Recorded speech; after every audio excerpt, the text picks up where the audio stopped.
All right, so it's a meet and ask session. In a little bit, you're going to meet all the panelists and they're going to give their talks and tell you about the program.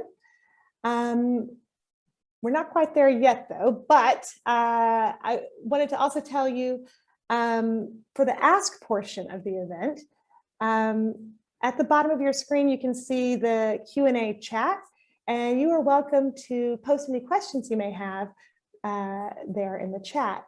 We have a whole team of experts working behind the scenes who are going to answer your questions. We've got people from the admissions office, people who can answer exchange questions. Yeah, so this is a great time, to pose any burning questions you may have about the program. You can also vote for questions that you see. You can, give a question a thumbs up, and the more votes, the higher the question goes up in the list. If you have a question, you might want to check first and see if a similar one has been posed already, and then you can vote for it. We will answer your questions in two ways. So as I mentioned, we have all the experts here who will be answering questions in the chat. We will also set aside a few questions to answer live. After each panelist gives their talk, we're going to have a short Q&A session, and we'll ask a few of the questions that you post in the chat to the panelists live, so you can hear from them what their answers are. All right, and I think that is all the housekeeping information I wanted to share with you. So now let's indeed take a look. Let's have our panelists turn on their cameras, and I'll tell you, who you get to meet and what they're going to tell you about. So the first topic is, what is business administration? And we're very lucky to have the program director on hand, Frank Belschak. He helped to design the program. And so he is our foremost expert. Frank, good to see you today. Good to see you, Audrey. Welcome, everybody. And after Frank's talk, we're going to move on to Rosemarie from admissions, and she's going to tell us about how you can apply. Welcome, Rosemarie. Hi, welcome all. And we have two current students who are going to speak to you today. We have one Dutch student representative and one international student representative. So our Dutch student, Kailin, will be the first to tell you her perspective on the program. Hi, Kailin. Hi, everybody. And then after Kailin, we have Nika, who's going to speak with us. Hi, Nika. Hey, everyone. Excited to be here. Great to have you all. All right. And then I want to just give a quick reminder that after each talk from a panelist, we'll have a quick Q&A session with that person where we can post some of your questions. And with that being said, I'm going to hand, you the microphone, Frank. Got it. Thank you, Audrey.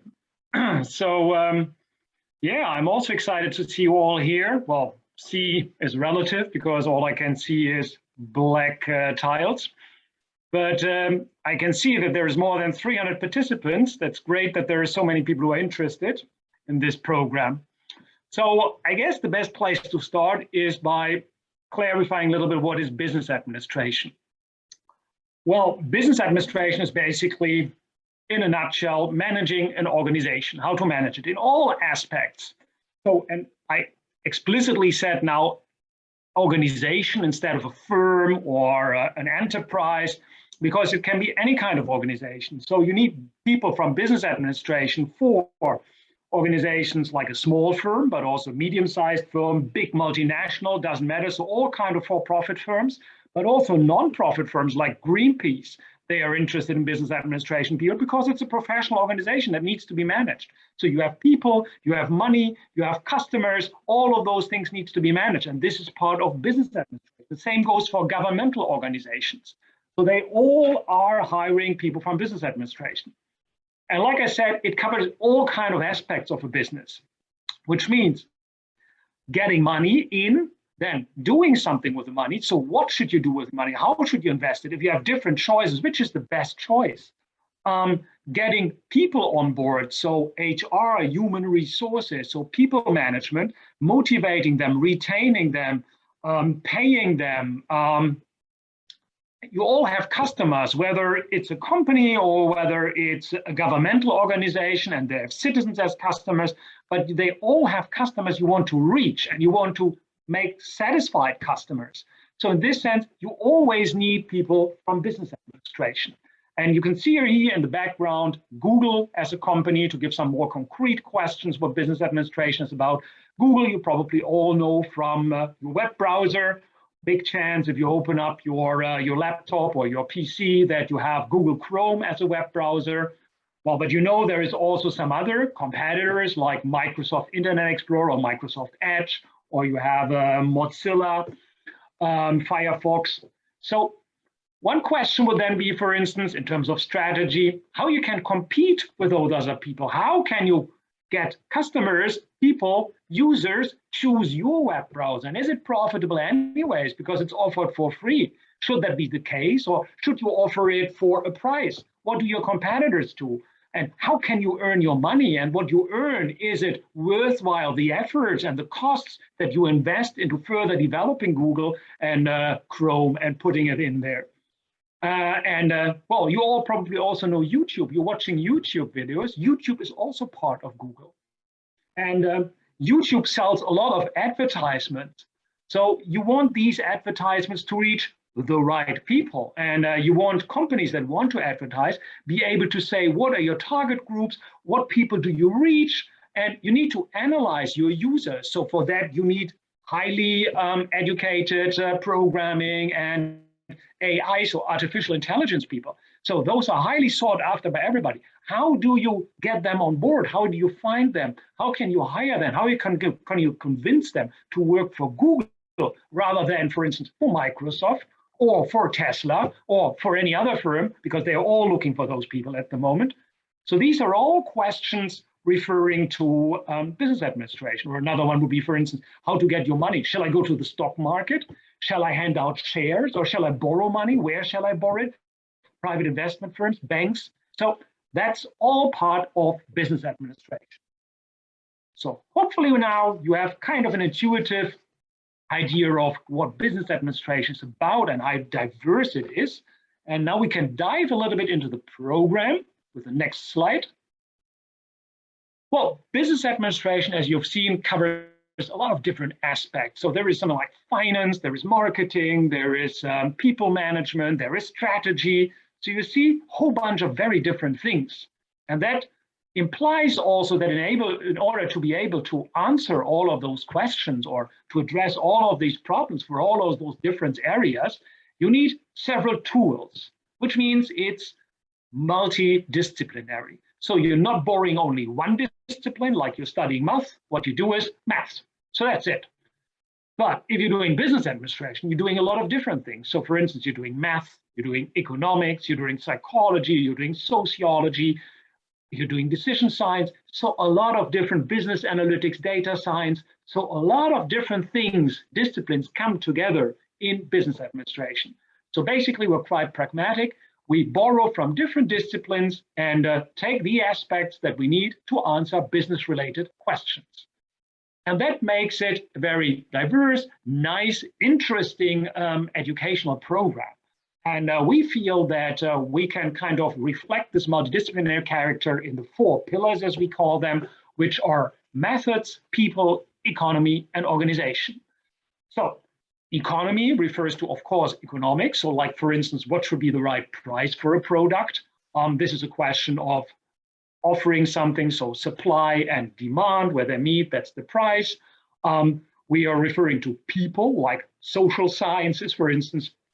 What kind of reward do I have to offer in order to motivate my people? How can I lead the people? How can I reduce stress? That will be people-related questions. So you have psychology classes, methods, that would cover the more mathematical aspects and statistics aspects. So for instance, if you have several investment projects you need to pick from, one is realizing some wins in 10 years, the other in 5 years, which one is more advantageous to choose? So that would be more a mathematical program, so you need math. And also organization. How do you set up your organization? How shall you organize it in terms of being a matrix organization, a functional organization, or maybe a digital firm? What is the share of digital content. You need to analyze those data there with business analytics.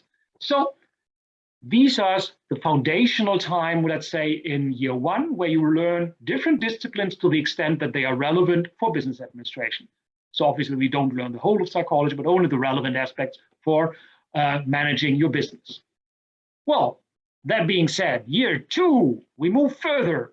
Now that we've learned the basics and we have our toolbox, we can apply it. So what you will meet then is topics like, let's say, the different departments in companies. So you have a marketing department, operations department, finance department, accounting department. And here you have questions from those functional areas, and you apply the different disciplines that you've learned in the first year to answer those questions. So this is what you do in the second year.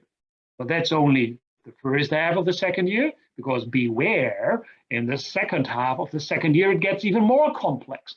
So the different disciplines came together in the different functional areas like marketing, operations, accounting. But now you have even more integrative topics in the second half of the second year, which combine different functional areas like data management. I mean, you have to manage your marketing data, marketing research, know your customer, but you also have to manage your internal data like operations data, financial data, HR data. So data management refers basically to all functional areas, and the same goes for law.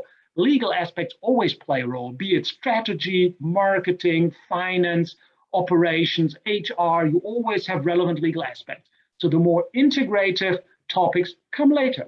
So it's building up in terms of complexity. You start out with disciplines, combine them in the functional areas, and then combine those again in those integrative topics. And that means at the end of the second year, you have a pretty good overview of all different aspects of business administration, which is good because now comes the third year. Here it comes. And the nice thing is, look at the clouds, they're still moving. Now they're stuck. So the nice thing is that now in the third year, we can give you more freedom. So this, I would say, is one of the specific features of our program here in Amsterdam, that we give you a lot of different choices in year three to tailor your own program according to your personal preferences. So what are your choices in the first semester? Well, I've already seen in the chat, the very first question that popped up was, can we go abroad?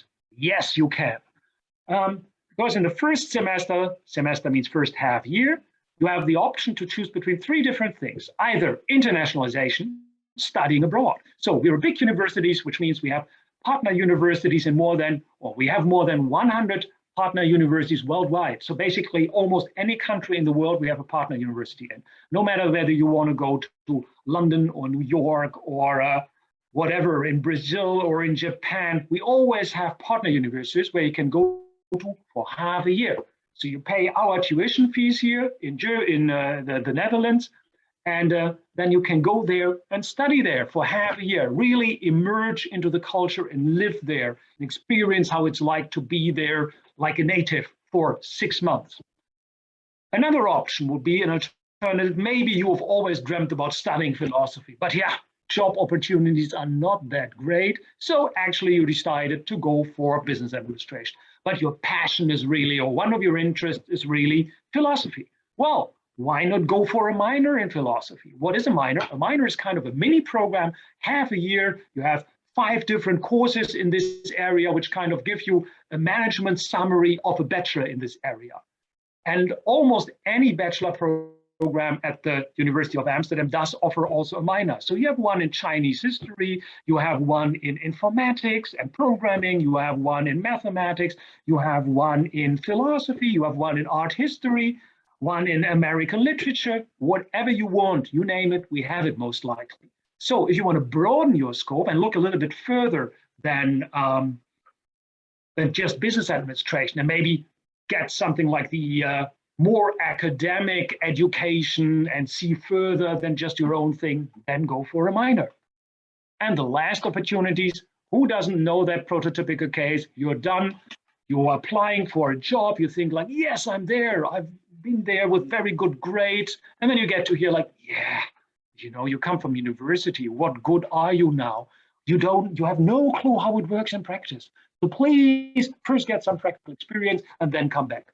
Well, you have the opportunity to collect also practical experience already during your study program by doing an internship. So this is the place, first semester of the third year, because then you have already theoretical knowledge in almost any area of business administration, which you can then apply in your internship. So 3 different opportunities, which are very different, either international or broadening your scope or collecting practical experience. This is your first semester in year 3. Now for the second one. And oh my God, even more choices. So you've heard it already in the second year, different things, marketing, accounting, finance, HR, you've seen those things, but probably you also have a preference for one topic which you find especially appealing. One where you would say like, wow, this is really where my passion is, what I like most of all. And now here's your chance. In the third year, you need to specialize in the second semester, meaning there is 4 different specialization areas from which you have to pick one, and then you're following 4 courses plus your bachelor's thesis in this area of specialization. So you really get in-depth knowledge in that area that is most interesting for you. And those 4 areas are accounting and control.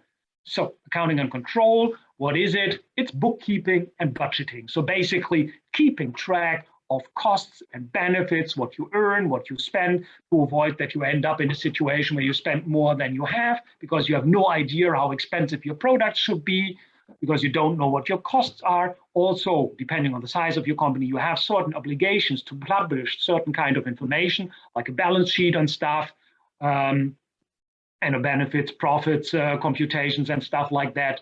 And there are certain rules that you need to stick to, and this is all for accounting. This is what you do there. Next one, entrepreneurship, innovation, and creativity. Well, entrepreneurship is a little bit self-explanatory, set up your own business, but it's not only for those of you who want to set up their own business, but also, well, just take a look at the job advertisement. Almost every second of them says, we want someone with an entrepreneurial attitude. So entrepreneurial attitude is something that is really valued by also big companies like ABN AMRO, big banks, Unilever, Google. They want you to take charge, to come up with new ideas, develop them, be innovative. That's the strength of our economy, to be innovative. So this is also something which is a big part of entrepreneurship of this stream.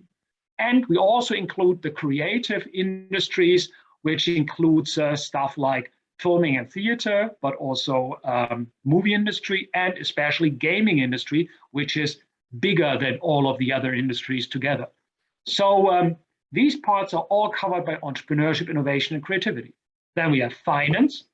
Finance is about money, and money you need to get in, so that's finance, and you need to spend, that's investment. So how to get in money, what are different ways how to get it, and what are different ways how to spend it. And if you have to choose between different kind of projects, what is the most advantageous one? How can you compare those ones? And also considering the different risks, because quite often high margins of profit come with higher risks. So where to find a balance there? So as you can hear or might already guess, it is quite analytic and also mathematical finance. That's another one. And the last one, last not least, is management in the digital age, because we're living in the digital age. So management basically incorporates the, well, stuff like HR, so human resource management, marketing, strategy, international business. So those topics, they are part of the management track. And then here we focus especially on the digital age, for instance, on how can you lead your people when you see them only on Zoom? So e-leadership, if you will, or virtual teams. What are the specific of virtual teams? How can they work together? Or the use of social media. Well, maybe you have realized if you're watching television that there's not much advertising. Certain firms don't advertise anymore on television. They only advertise on YouTube or other channels on the internet. So how do you use social media to your advantage? How do you analyze big data, all of the information that you receive about your customers by using AI? So that would all be topics for management in the digital age. So these are your choices in the third year. So that's the program, what you have to expect. The next thing is, what then? What are your career prospects? What do I do? I've heard something from Mr. Belschak about the glorious future and how everybody needs me. But now, come on, more concretely, where do I end up? What are potential jobs that I could do? Give me some examples. Well, with entrepreneurship, for instance, you can set up your own business, you can become an innovation manager, or you can work as a startup consultant because you know all the do's and don'ts of young businesses, of setting up your own thing, of digitalization things. So that would be examples for entrepreneurship. Accounting, you could be an accountant for your company. Every company does have accountants. You need them because otherwise you have no ideas about your earnings and your costs. You need to control stuff. You need to provide information for all managers. They need all kinds of information, financial or non-financial, just keywords like balance scorecards. So this is all part of the accountant's job. Or you can do also a financial advisor. Or finance is relatively obvious here. You can be a financial advisor. You can work at a bank, but you can also be a project manager. So every project does have a budget, and you want to make sure that you meet that budget, that you're not becoming too expensive. So financial people are always important in projects, and also risk managers, because as I said, finance is also about balancing profits and risks. So they are very used to making complicated computations to manage your risk. And management, I've already noted that it's relatively diverse. So you have marketing, you have HR, you have strategy. So you can become a marketer, you can become a strategic analyst or a consultant. So advice organization, I'm just saying something like McKinsey. So that will be all potential jobs for you. And there is way, way more than that. Right corner, Accenture. That's all the big consultancies, PwC, PricewaterhouseCoopers. They are really eager to hire our people. You can also see all the Dutch big banks, ING, ABN AMRO, Rabobank. You can see multinationals like Shell, Philips, Unilever, Ahold Delhaize. So that's basically the big Dutch, let's say, multinationals. They hire our people. And you can also see municipality and Amsterdam. So City of Amsterdam, tax office, and also University of Applied Sciences of Amsterdam. So because Amsterdam is attractive, a lot of people would like to stick around, and our graduates are also very popular there. So that gives you a little bit of an idea what's coming then after graduation. Now we have something like frequently asked questions, because we do that already for quite some time. So we have a number of questions that always come up again. So this is why we decided to make them all together, discuss them all together now. And so that would then be, what's the difference? And the first question that I want to answer is, what's the difference between business administration and international business administration? So you know that some universities, like for instance, very relatively close at Rotterdam, they have a program which is called IBA, so International Business Administration. And then, of course, an obvious question is, what's the difference between business administration and international business administration? Sorry. I would say none, in my perception, or in our perception here. We would argue that business administration is inherently international, because the Netherlands is a small country. How can you do business without being international? Always there is some international part, either your customers or your employees or your suppliers. So there is no way you cannot be not international. And if you take a look at our program and all of the different components, it's a fully English language program. We have international lecturers, so more than 50% of our lecturers are international. And we have international course material. We have more than 50% international students. And we have the possibility to go abroad for international exchange. So those are all of the components of an international business administration. So the answer is, there is no difference between business administration and international business administration. We could have called ourselves also international business administration. Now, the next difference would then be between us and other Dutch universities. Well, the question that we also get is, why you? Why the UvA? Why not, for instance, the Free University or Erasmus University? Why do we need to go to your place? Well, let me start off by saying that in terms of program, there is huge overlap between all kinds of business administration programs. No matter whether you go to Nijmegen or to Maastricht or to Rotterdam or to Amsterdam, you will see that maybe at least 80% of the courses are identical. because there is, there is no way that you can do business administration without talking about innovation, about marketing, about strategy, about accounting. So you need to do that. But still, that being said, there are some differences. Also, in terms of ranking, don't take a look too much at rankings. There are some rankings where we score highest. There are other rankings where other universities score highest, depending on which ranking you're looking at. But if you take a look at actually what that means, because sometimes you say, oh, ranking number 50 worldwide, and the other one ranking number 100. Woo! But most of the time, between ranking 50 and 200, there is only teeny tiny difference. It doesn't mean anything. So actually the quality of all kind of university is really good. So there is no really bad choice. So I would tell you, take a look and choose wisely. And I would say that to wrap it up, I think there was a small reminder that I should continue. I would say that the biggest difference is that we have small content areas where we are especially interested in, like digitalization, entrepreneurship, and ethics. And those are more strongly part of our program. So if you feel that this is something that you find also appealing, then I would say we are probably the best choice. What's the difference? Business administration, business economics. We're also offering another program, which is called business economics. And then the question is, where's the difference between business administration and business economics? Well, the difference is there is some overlap. So accounting and finance, but the rest of the program is different. You have accounting and finance in both of the programs, but in business administration, you would have a lot of different other stuff, multidisciplinary, managerial, like marketing, strategy, innovation, data management. In business economics, you have you have economic topics. So it's basically an economic study with accounting and finance, whereas we are a business administration study. So it is quite different, even though they both say business. And that was more or less it. And I think now it's time for some questions. Here's your opportunity. If you have any questions regarding the program part or business administration part, just ask away in the Q&A. Yes, great. Thank you so much, Frank. I'm going to stop sharing now the PowerPoint so I can let Gwen take over again. And then I was able to see that there are some questions that came up for you in the chat.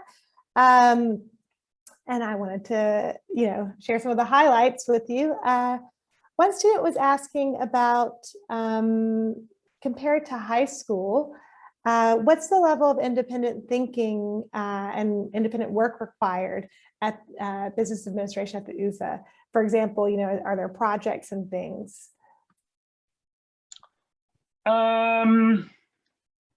Well, I would say in general at universities, we are expecting a lot more self-management skills than at high school, of course. At high school, there's a lot of regulations. You need to go this and do that at specific time slots. This is way less the case. So we're expecting you to take more care of yourself. So you have a very limited number of courses. So I think something like 14, 15 hours per week only where you need to be on the campus. And the rest of the time, which means probably if you consider a 40 hours working week, 25 hours of self-study.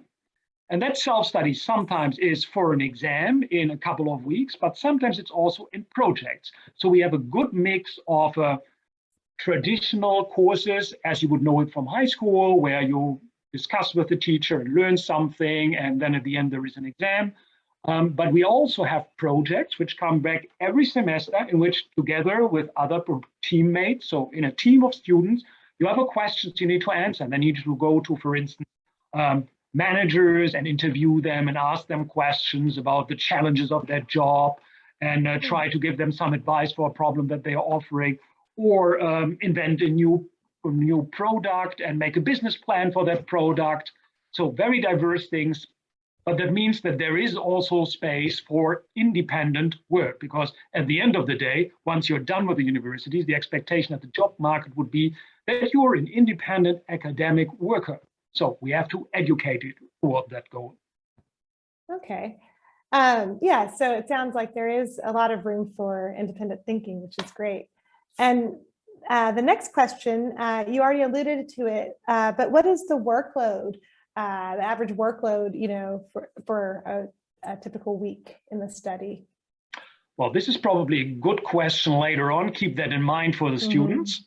My official answer would be that it's considered to be a full-time study, so a 38 hours working week, but it highly depends probably on the student you're asking. And there might be students that might tell you something like, I'm working 50 hours.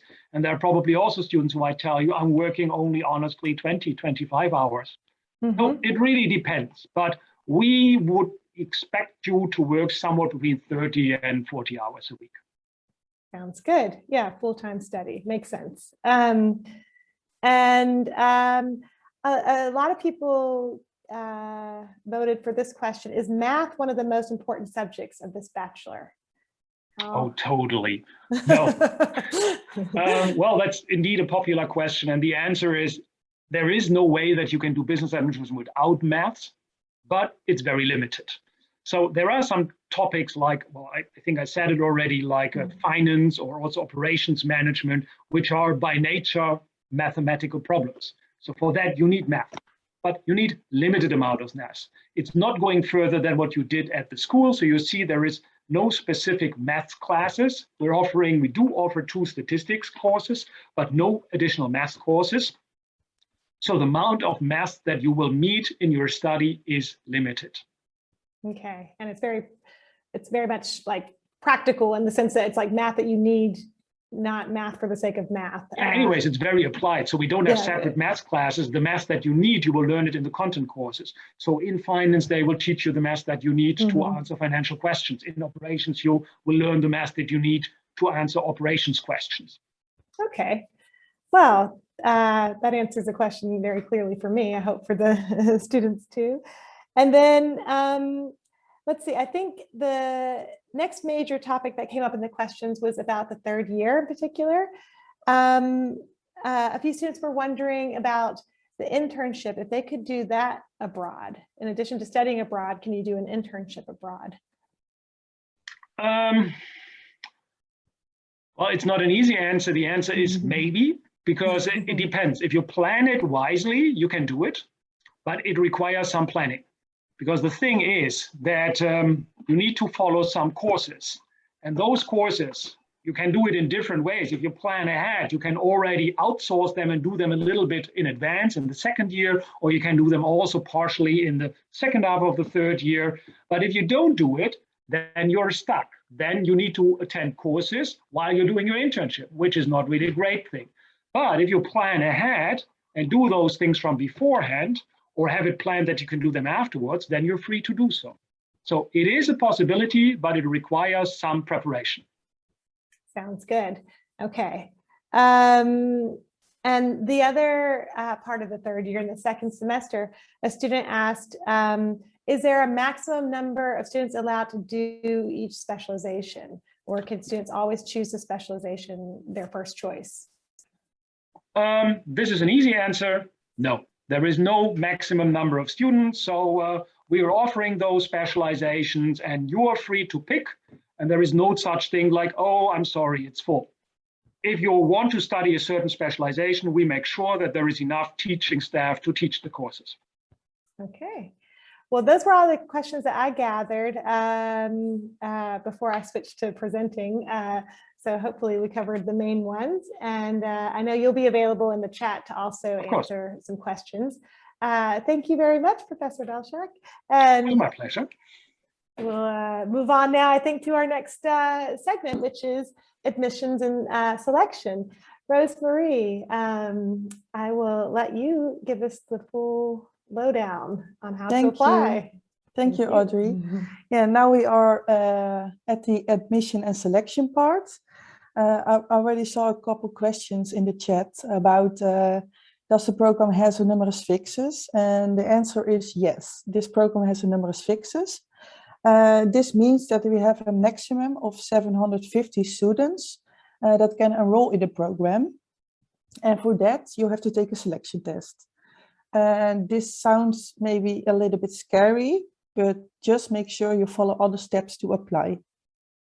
You have, as you can say, 2 different parts. You have the admission to the program and you have the selection for the program. If you look at the admission part, the entry requirements, we expect you to have a certain level before you can start the program. This is the first step, so you can check these entry requirements on our program page. So first you need a diploma that's equivalent to the Dutch VWO, and you need the mathematics proficiency and the English proficiency. And for all the details, you can go to the program page and click on the tab Application and Admission. And there you can see the exact requirements you have to pass, and also a diploma calculator to see whether your diploma meets the entry requirements. There's a small note I want to tell you. If you would like to know if you are eligible, you have to submit a complete application because the admissions office can only give an official statement if they received a complete application. So that's a very important part. We go into step 2. And step 2 is to register in Studielink to enroll for the program. This is a system for registration for the Dutch universities, and the deadline is early. The deadline is the 15th of January 2022, so make sure not to miss it. After your registration, you will receive an email from the university with your student number, in which we call your UvA ID, and a link to your enrollment checklist. And here you can find all the steps you have to follow to successfully enroll for the program. The next step is choosing your selection test date. And then you go to your enrollment checklist, and in that checklist you have a step, and that is choosing your selection test date. The deadline for choosing your selection test date is also the 15th of January.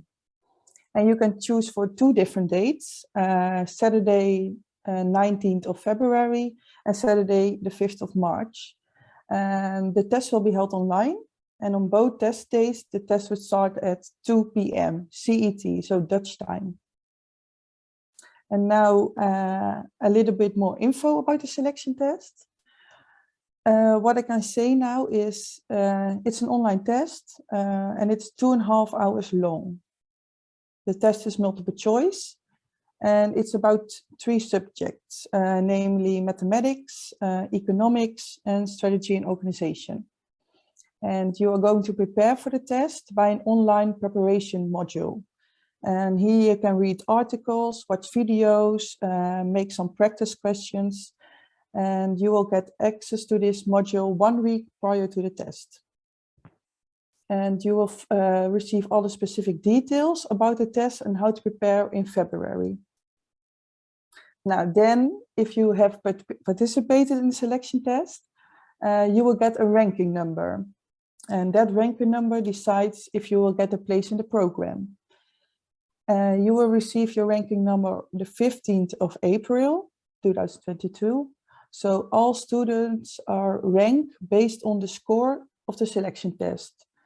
So the best students will get ranking number 1, the next 2, and so on.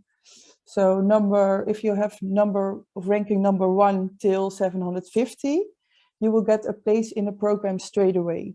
But if you have a ranking number that is 751 or higher, you will get a place on the waiting list. So then, what will you do with that number you receive? If they offer you a place in the program, Studielink will send you an email and ask you to accept your offer.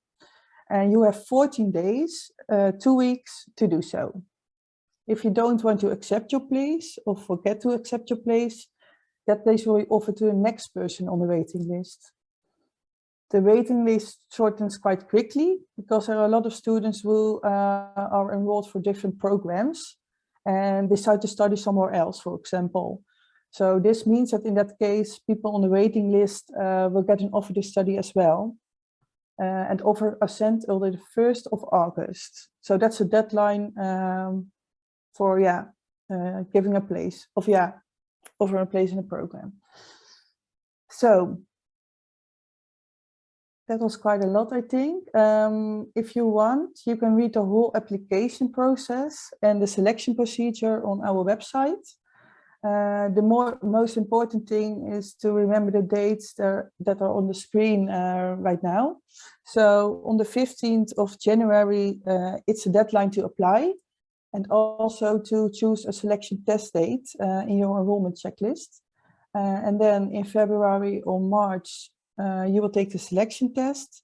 And on the 15th of April, you will receive your ranking number. That's it. Thank you. Thank you. Thanks, Rosemary. Yeah, I think very clear, but also a lot of information. And I know it's high stakes information. And I've seen in the Q&A that students have lots of questions for all of you. And I see people firing away a lot of answers, which is great. One question that I wanted to ask you, just to double check, does your GPA in high school matter? No. Previous years it was the case, last year also not, but your ranking number is for 100% based on your selection test score. So we don't look at your GPA anymore. We don't do that anymore because previous years we have a lot of international students and it was like hard to compare all the different grades from different countries with each other. So yeah, we decided to give everybody a fair chance on the selection. So yeah, only looking at the selection test score. Yeah.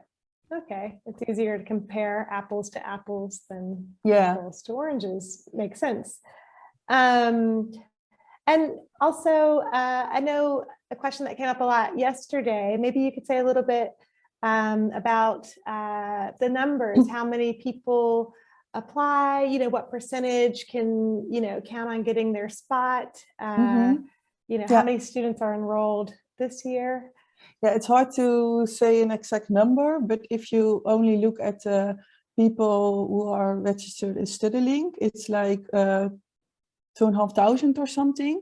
But then you have people who are not eligible. You have people who are not, we had a no-show on the selection test, who not participated. So last year we had almost 1,700 participants for the selection test. Wow. And we gave the ranking number we gave a place was 1,181. So that was the last number we gave a place. And we sent like for 200, we had a rejection of 300 students last year out of the 1,700. So that's, if you study well and you meet all the requirements, you have a good chance of getting in. Yeah. Okay. And then did, I know in previous years, you know, sometimes, you know, everybody on the waiting list eventually got a spot because it was a newer program and the numerous fixes was new, the selection procedure was new. But so you're saying like this last year that there were maybe 300 people left on the waiting list who ended up not getting a spot. Yeah, 200 or 300 people. Yes, yes. Yeah. Okay, okay. But then 750 people did get a spot. So actually the majority of people who applied and wanted to study with us got a spot. Yeah, yeah. Oh, that's nice to know. Okay, great. I think that was all for our admissions questions that we wanted to ask live right now. Thank you so much for, you know, filling us in on all the details. Yeah, thank you. And I think now we'll move on to our current students, and we'll start, Kylan, with you, and we're curious to hear about your experience. Well, hi everybody, I'm Kylan, and I'll tell you a little bit about my experience as well. So as I said, my name is Kylan, and I'm 21 years old, and I'm currently in my third year of business administration. Originally, I'm from Rotterdam, another city in the Netherlands. And when I graduated high school, I took a gap year because I was not sure what to study, and there were so many options. So I decided to take a gap year, and there in that year, I oriented myself by going to as many universities as I could and visiting many open days. There was a period where I visited university almost every week, but I think business administration really spoke to me because I was always drawn to the business world, and I really liked business administration, that it was a combination of economics and more management courses. Since business administration gives you a broad overview of the business world, you have many opportunities to pursue. The reason why I wanted to study at UvA was because I said I'm originally from Rotterdam, and therefore I want to get a new city in the Netherlands. And Amsterdam is really different. So therefore I want to experience that as well. Also, I really like the atmosphere at Cooper's Island, and UvA felt very comfortable for me. Besides, the benefit of UvA is that you have classes in the middle of the cities, which makes you explore the city as well. So you learn about new places, and that makes it all more exciting. So all these factors combined led me to making the decision that I want to study business administration at UvA. And now that I have studied business administration for 2 years, I still really like it, still really like the atmosphere here, and I like the dynamic variation of the courses. So now I'll give the word to Nika so she can explain her reasoning for coming here. Thank you, Kylin. Hey everyone, I'm Nika. I'm 20 years old and I'm from Moscow, Russia. It's now my 3rd year in the business administration, and oh, what a journey it was. Since grade 8, I was looking at my options for different universities, and I started my search in the US. I'm sure many people think of that in the first place. I also have some family there, but I found it extremely overpriced in good universities. So then I shifted my focus to UK, reputable education, but again, crazy price point just for me personally. And then I found the Netherlands, a perfect fit with reasonable prices and international programs in English, with its amazing cloudy weather. And yes, I'm crazy. I love this weather. But anyway, I came to Amsterdam, saw the university, and I saw myself very clearly fitting in because it's international, inclusive, casual, modern. And I started off with an on-campus foundation year, and after which I had to make the choice of my bachelor's. And I, of course, remember myself in your places, sitting and watching some presentation comparing economics and business economics with BA, and that's the day when I made my choice. I didn't want to be fixed in a world of maths and economics. I wanted to know everything about business. And even though I still wasn't sure which role in the company I would like to take on, like an accountant, a manager, HR specialist, I saw that BA has the ability to give me the opportunity to see the business from all perspectives and get a grasp of all processes. Also, in my opinion, you don't need to be a math genius here. It's more about the application of knowledge and the analysis of numbers rather than sitting for hours solving maths. So now, being in year 3, I feel as confident analyzing data from a quantitative survey as coming up with a marketing plan for a new product, for example. But the highlight of it all was the project that we got to do in year 2, where we got to come up with our own business. There, me and my group came up with an idea of offering pre-assembled art supplies boxes and complementary educational materials to make starting to do art easier for everyone. And then we got to present it to real investors, and we could start the business right there and then. So now in year 3, I got to control my own path. And I chose to do a minor in communication science along with an internship, which is of course challenging, but they do go alongside each other. With BA, you can explore the options and choose who you want to be. And now I understand what I'm good at, and this program has been the perfect fit to figure my life out. So thank you for your attention, and let's see what questions we can help you with. Thank you, Nika. Thank you, Kylin. Yeah, if you could both have your cameras on, then I'd like to ask you both some questions. It's great to hear, how you ended up coming to us here, business administration at the UvA, and also, Nika, a little bit about your experience. And maybe, Kylin, you could say a little bit more about that, like how you experienced the transition from high school to university. I'm thinking of a couple of questions. One student asked about the level of academic support to make that transition happen. And then also the questions that we asked Professor Belschak about, is there room for independent thinking? and the workload per week. So, and I'm going to ask Nika as well. So you don't have to hit on all of that, but maybe any thoughts that you could share about your own experience would be great to hear. Yeah. Yeah. Well, I went to a Dutch high school, so of course that's a little bit different if you're coming from an international school. But how I experienced it, of course, high school is you get classes from like 9 till 5, and then you do some homework. But I think at university you have a lot more responsibility because you don't have classes all day long. So sometimes you're sometimes a day free even. So you just have to get a lot more self-discipline to study as well. And I think with like the help you get from UvA in your first year, as how I experienced is that you get one course, it's called, I think, Principles of Economics 2, and there you learn a little bit how to write articles, how to read articles. So that helped me a lot to get more into the academic structure of the way of teaching. So that helped me a little bit. Oh, great. And what would you say about your average workload, like in a typical week? About how many hours do you spend on your studies? Yeah, I think it's about 40, but it really depends per week, because sometimes you're more busy during an exam week, for example.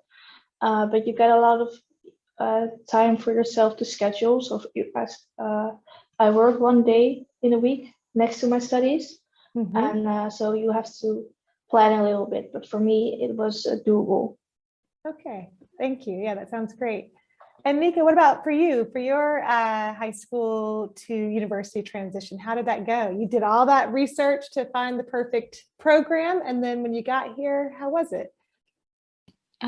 So I think comparing to high school is very different, and I cannot imagine myself succeeding in UvA without the foundation year, because it was so different to Russian education.